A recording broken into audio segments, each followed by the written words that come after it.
Good afternoon, Seawolves, and welcome to our 2023 Holiday Spectacular. I'm Zoe Busowitz. And I'm Nishta Bogra. The holidays are officially upon us, and we're here in Studio B, bringing you all the festive cheer and excitement happening across Long Island and abroad. Absolutely. From dazzling decorations in Smithtown to heartwarming stories from Manhattan, we've got it all covered. So sit back and grab a cup of hot cocoa. We're diving right into the magic of the holiday season. We wanted to open today's show with a sense of community. December has the most holidays out of any month in the world, many of them rooted in religious observations of hope. Recent events in the past year have caused students to head into the holidays with uncertainty and angst. In such a difficult time for many, our reporter Anastasia Poulos visited clergy at the Interfaith Center in the Student Union to ask how their faiths have focused on unifying students with our shared humanity and unwavering spirit. During this holiday season and uneasy times at home and abroad, the lights illuminating Stony Brook University symbolize a common hope of light and peace expressed from the members of the Interfaith Center this year. When sitting down with members of the community, they each had common hopes and prayers for the season. Hanukkah for us is mostly about light, so it's a festival of lights, and so for us I would say that I am hoping and praying for light in what seems like the darkest of times in America and abroad, and for our community. I'm just hoping for a lot more light this holiday season. What I've basically been praying for and looking forward to is peace throughout the whole entire world. All of God's creation would basically find some way of just getting along and loving each other and finding some way of having peace. When I am alone in solace at night, I praise God and I recite from the Holy Quran. And in it, I ask for peace. There's a prayer that says, Allahumma anta salam wa minka salam, tabaraktu ya zal jalali wal ikram. O my Lord Allah, you are peace. From you comes peace. Majesty be to you, the one who is generous and kind and can create everything, and nothing is impossible. The members of the Interfaith Center also shared how they collaborate with each other now and throughout the year. Together, we partner over the holiday season. This year will be Monday, December 11th, to host our annual Festival of Lights. We all come together, we sing holiday songs that are relevant to this time of year, showcase different parts of our tradition and our culture. We have one of the strongest interfaith centers, I think, in our nation, and many people have built it. Whenever there were current events, as we are experiencing now, we were able to bring our students together and our community together, regardless of how there has been an upheaval, and we combated Islamophobia together, anti-Semitism, racism. And a final message for our campus community during this time of year. Continue being who you are. Continue to learn about your other classmates, learn about their diversity, learn to respect their diversity. We're all here together, and let's find some way of bringing all of our diversities, all that makes us who we are, our awareness of each other and our respect for each other together, and find ways of living in harmony. Harmony, peace, and light. Words repeated for our campus community and world during this holiday season. This has been Anastasia Poulos, Stony Brook Media Group. That was wonderfully enlightening. I agree. I mean, there's nothing like the holiday season to bring people together, even during such tough times. And the light this season shines all across Long Island. Last year, the Stony Brook Media Group headed to the Smithtown Historical Society to cover their first Winter Lantern Festival, which transformed their grounds into a dazzling, illuminated wonderland of artisan-crafted sculptures. Yep, and our reporter Brittany Dietz is now live at their grounds to check out the new holiday illuminations for this year. Thanks, Nishta. I'm here with the Executive Director of the Smithtown Historical Society, Priya Kapoor. Priya, thank you so much for being here. Oh, thank you so much for being here as well, Brittany. I really appreciate it. I know you were here last year. Yes, yeah, so we were here last year, we're back here again. So what's new, what's different, what can the public expect when they come here? So this year we are not doing the Chinese lantern. As you can see, it's more geared towards holidays, Christmas. We have the 52 feet tall Christmas tree. We have Santa's workshop. We have light shows which are projected on both our historical buildings. And then we have fire pits over here as well. Kids can really enjoy coming over here, meeting with Santa, and also looking at the tree with the snow which comes out periodically, and the light show with the music. They really seems to be able to enjoy that. Yeah, definitely. You already have some things set up, obviously with the tree and the lights. So how long did it take to set everything up? About 2 weeks. It took us 2 weeks, and of course months of planning. But it came through, and I'm very thankful to our partners, Nord Stream, who did a wonderful job decorating everything, and they're a pleasure to work with, and we really enjoyed this process. Nice. And obviously the goal of the Historical Society is to preserve Long Island's heritage. So how do you think this illumination show does that? So as you know, we have 22-acre property and 9 buildings which we are taking care of on the property and off the property, and it's not very easy to take care of all these special treasures that we have on our grounds.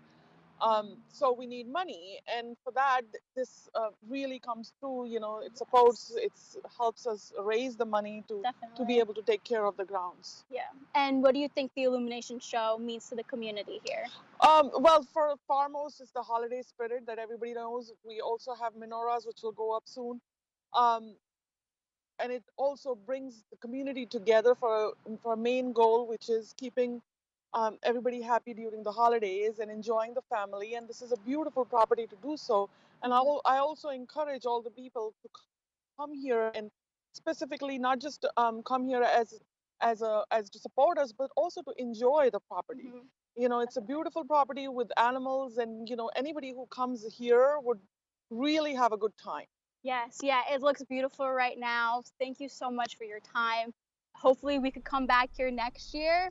The light show will be open to the public till December 31st, so catch it while you still can. That's it for me. I'm Brittany Dietz. Back to you at the desk. Thanks, Brittany. Those lights are so beautiful, and while not lanterns, our very own campus has lights all over the academic mall. It really brings out the festivities. Oh yeah, it makes coming home from the library on cold nights much more tolerable. But my favorite moment of the holidays is seeing Santa kick off the festivities on Thanksgiving morning. Our team had the pleasure of covering the 97th Macy's Thanksgiving Day Parade last weekend, a first for our show. Audrey Reynolds, Miles Reese, Allison Luna, and Sydney Riddle give us a look into what many consider the start of the holiday season. Hi guys, we're here reporting at the balloon inflation event for the 97th Macy's Thanksgiving Day Parade. Snoopy and his friend Woodstock will be leading the caravan of 25 balloons tomorrow. Let's take a sneak peek of what the preparation is for tomorrow. Each year, thousands come to visit the floats while they are getting inflated and ready for the big day. Spectators come and look around as the sandbags, which of course are color-coded, hold down the mega balloons. This event takes place the day before Thanksgiving and is almost as chaotic as the day of the parade. This entire event is volunteer-run. It is held right across Central Park and is spread across 5 blocks. It takes over 6 hours in total to blow up all the balloons for the big day. Hi guys, me and Audrey are here at this big event. It's happening right behind us. All right, Audrey, how are you doing? I'm doing good. The event started at 8:30 this morning and it's going to carry on all the way till 12. Exactly. What float are you most excited to see? I think I'm most excited to see the baby shark float with a hyphen. What about you? I'm really excited to see Snoopy. Me too. All right, so let's go check out this big event. Whether it be on the sidelines or on TV, millions of people come to the Macy's Thanksgiving Day Parade each year. Some of the families have been waiting in their spots since 4 a.m., and others get luckier by enjoying it from the comfort of their balcony. The broadcast of the event is hosted by NBC, and it takes an elaborate crew to make sure every float is on time. This extremely choreographed event lasted about a total of 2 hours in real life, and the route is about 2.5 miles in total.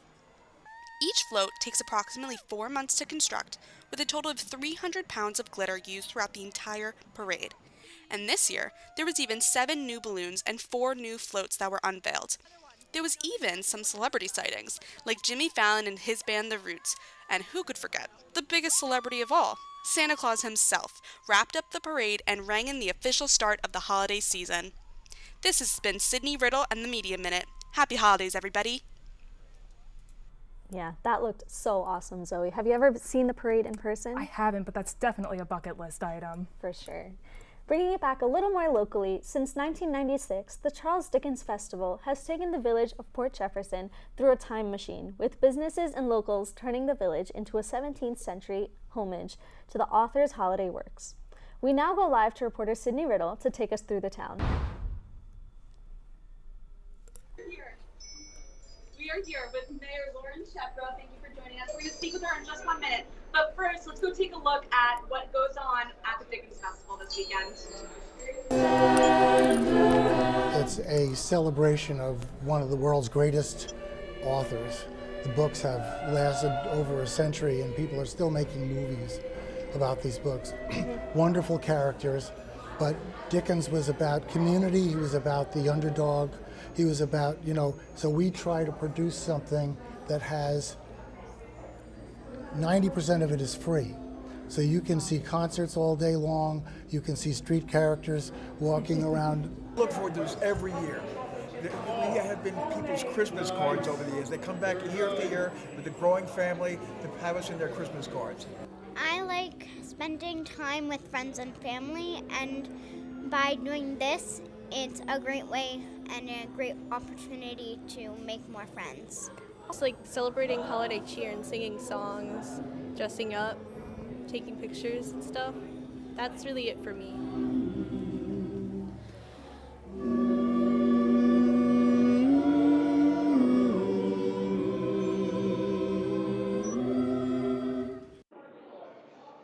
Hi guys, so we're here, like I said, with Mayor Lauren Shepro. How are you doing today? Awesome. So I just wanted to ask you, I know that you're new being a mayor. Do you have any fun plans for the village during this time, especially within your next couple of years? So this experience, the Dickens Festival, is one of the highlights of the year for any mayor. Last year's mayor, every mayor's an amazing experience at the Dickens Festival. This is my first experience as mayor at the Dickens Festival, so I'm seeing it from a family standpoint. So importantly, the mayor really doesn't have to be about the Dickens Festival because Port Jefferson, the Greater Port Jefferson Haven Arts Council has put in the work, as well as the Chamber of Commerce and a lot of volunteers and sponsors that come together for this event to really help pull it together. So this I didn't have to work that much on. Right now for the village, what I'm working on is balancing the budget, finding opportunities to improve the infrastructure, bringing in people to handle planning, building areas, and we're just trying to bring the community together into the village so that they're working on behalf of the village, bringing the community in as volunteers and helping us, bring the village back to the people. Amazing. So the Dickens Festival has actually been going on for 27 years, like we were just talking about. What is your favorite part about the Dickens Festival? So right now, like I said, I'm experiencing it from a cultural perspective, right? We're sitting here in a most amazingly cozy environment called Santa Workshop, sponsored by State Farm, and it just changes the nature of the feeling of the village center. The village center is a great community resource for our village. Like I said, the volunteers, like Rail, Alan Varela, Robert Ransom, students, and also our employees really come together to bring the village center to life, to make it a winter wonderland. It's incredible. And not to mention the entire village and what they've transformed the village into, including our parks department has some decorations that you see outside on the streets, the wreaths, the snow stars, and it just makes it feel like I said, it really kicks off the holiday season and makes even the most scroogiest person change their mind about Christmas. I completely agree with you. I mean, look at these decorations behind us. It's so amazing. Can you tell us a little bit more about them? They look great. Sure. So what State Farm did with this vignette is basically take Christmas trees and decorate them throughout the decade. So there's 10 Christmas trees and there's 10 decades represented. There's the 60s, the 70s, Amazing. 80s. Yeah, it's very cool. It looks gorgeous. All right, thank you so much. Let's cheers. Thank Cheers. you. Cheers. Happy holidays, everybody. Back to you in the holidays. studio. Thanks, Sydney. I've always wanted to go back in time and experience the holidays in, 17th century England and feel all fancy. How about you?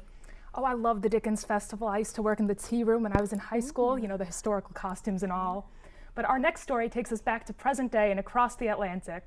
Countless countries carry their own traditions, completely unique to our own, and we have a special opportunity to look at one celebration 3,500 miles away. Reporter Lauren Canavan is in Madrid, Spain, to show us one of these merry moments. Welcome to Puerto del Sol. While Americans enjoy their Thanksgiving feasts, the people of Madrid are packing onto this plaza to watch the annual Christmas lighting ceremony. The evening was hosted by radio personality Dani Moreno and journalist Angie Riguero. The ceremony featured a performance by La Escolanía de Recuerdo, one of the oldest youth choirs in Spain. And in honor of Disney's centennial, Spanish recording artist Ana Guerra performed the main theme song from Disney's latest animated film, Wish.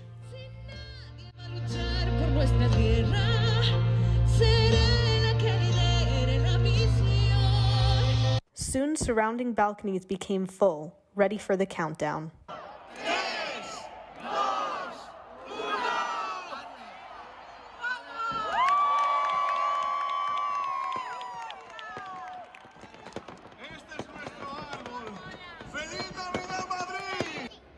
This countdown applied not just to the tree, but to the lights displayed across all 21 districts of Madrid.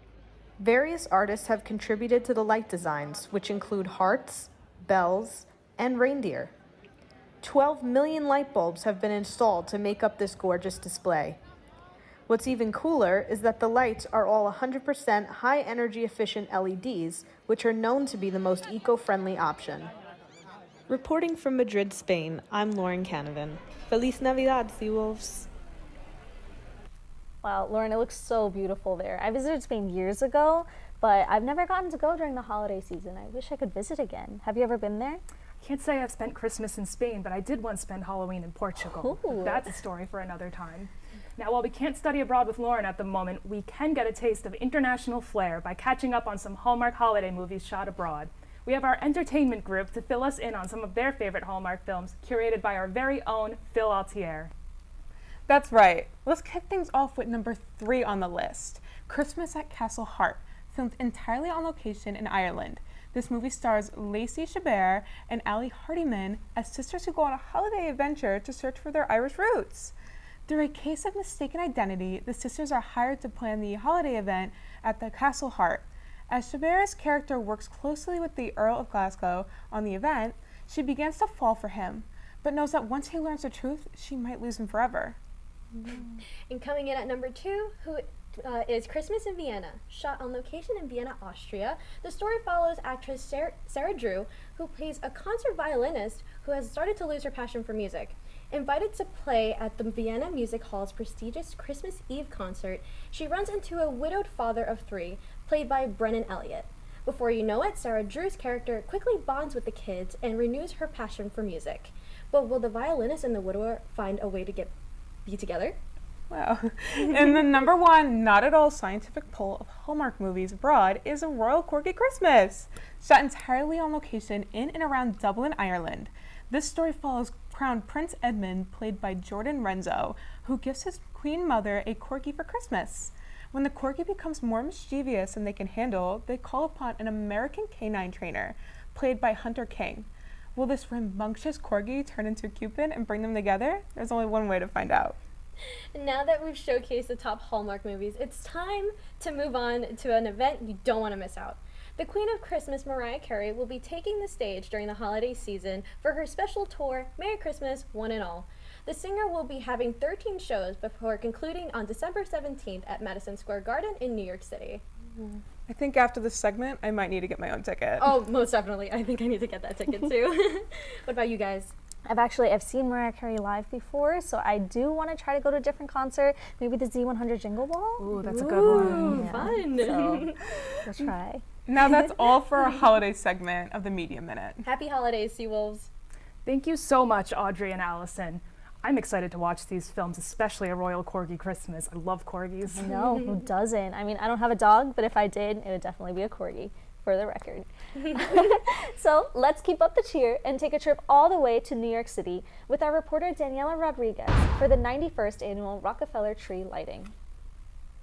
It's the most wonderful time of the year, and we're spreading lots of holiday cheer right here in Rockefeller Center. Thousands of people from all over are waiting for the 91st tree to light up the city that never sleeps. After an almost 200-mile journey from upstate New York, this tree made it to 30 Rock on November 11th. And get this, it stands 80 feet tall, 43 feet wide, and is wrapped in 50,000 lights. This giant tree is crowned with a 900-pound Swarovski crystal star.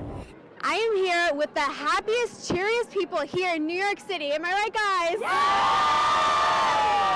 I've never been here to see the tree light in person. I've only seen it like while it's lit, so I'm really excited. And this couple flew across the world just to see the tree lighting. It's very different to Germany. There are more lights, more feeling for Christmas. I said, why not come to Christmas lighting? Because it was always my dream to see it live. We are in the heart of it all right here at Rockefeller Plaza. We just saw Kelly Clarkson perform live. She's singing some of her favorite Christmas hits, holiday hits, and more. I keep my distance, but you still catch my eye. We're starting the countdown now. The magic is happening. Let's look. 3, 2, 1.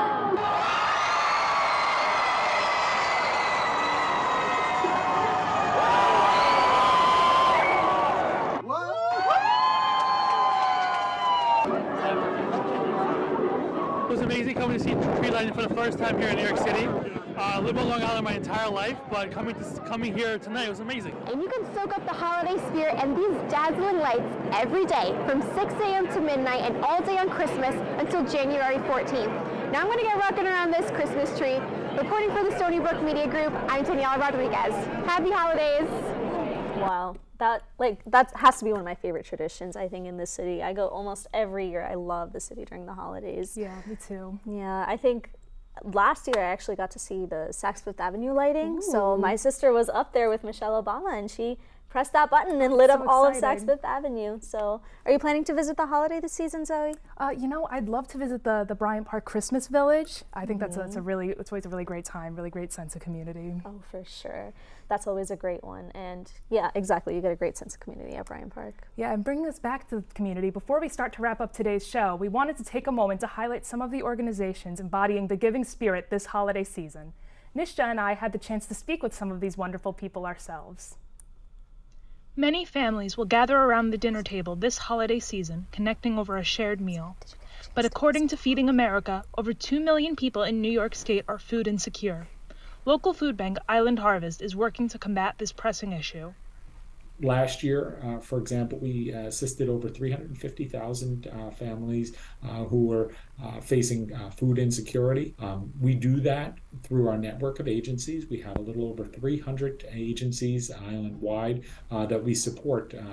So, you know, whether it be a food pantry at a church, or a soup kitchen in a community, or a food pantry on a college campus like Stony Brook.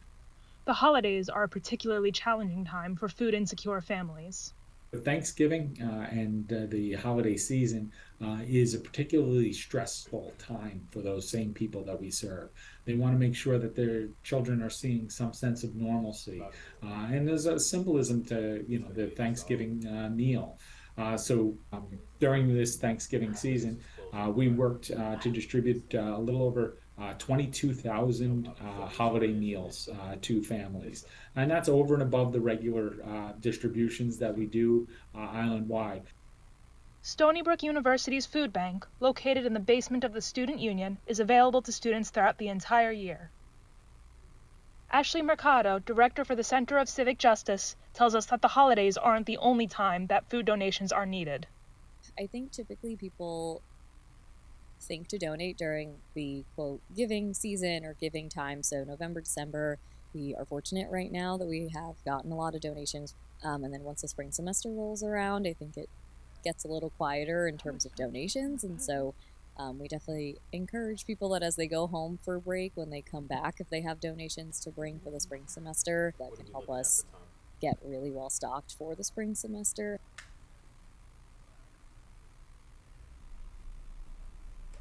Island Harvest donations could be dropped off at any Panera location across Long Island. Additionally, if you'd like, you could host a food drive at your local campus, Stop and Shop, or ShopRite, or become a Holiday Hero volunteer at islandharvest.org. The Stony Brook Food Pantry will also be collecting donations year-round. Donate to their campaign using your dining dollars and drop off donations in the lower level of the Union, room L20. And that's all the time we have for today. It has been an absolute pleasure to bring you the Stony Brook Media Group's 2023 Holiday Spectacular. We hope we brought you the spirit, the light, and yes, of course, the corgis of this season. So I'm Nishta Bogra. And I'm Zoe Busowitz. Have a wonderful holiday and a merry rest of the semester, Seawolves.